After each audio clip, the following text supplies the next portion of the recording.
ঈদের আনন্দকে আপনি কিভাবে দেখছেন? ঈদের আনন্দ মানে বড়ের ক্ষেত্রে কেউ নতুন পোশাক ঈদের আনন্দ খুঁজে পায়, আর কেউ পরিবারের সাথে কাটানো সেই বিশেষ সময়ে সুখ খুঁজে পায়। কিন্তু যারা প্রতিনিয়ত আমাদের ঈদের আনন্দের কারণ হয়ে দাঁড়ায়, তাদের কাছে ঈদের আনন্দের প্রতিচ্ছবি কেমন? আর এতে তোমরা মা আছে তো যাইতে পারলে তো একটু ভালোই লাগে। আনন্দ আমাদের পোলাপাইন খুশি, আমরা খুশি, এটাই আমাদের আনন্দ। যেহেতু বাচ্চা ছেলে মেয়ে আছে, 3 জন ছেলে মেয়ে, তাদের সাথে দেখা গেছে অনেকদিন পরে যাওয়ার প্রয়োজন, সময় কাটানোর দরকার।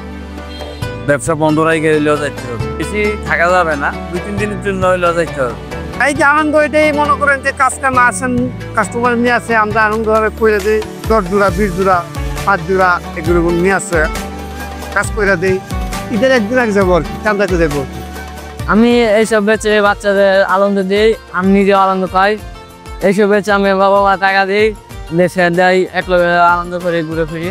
পরিবার পরিজন সবারই আছে, তো আমারও পরিবার আছেন, ওরা বাড়িতে থেকে সবাই থাকেন, সবাই আশা করে আসলে যাব, বাট আসলে এই প্রশাসন বা এই চাকরি বা পোশাকের কারণে হয়তো যাওয়া হয় না।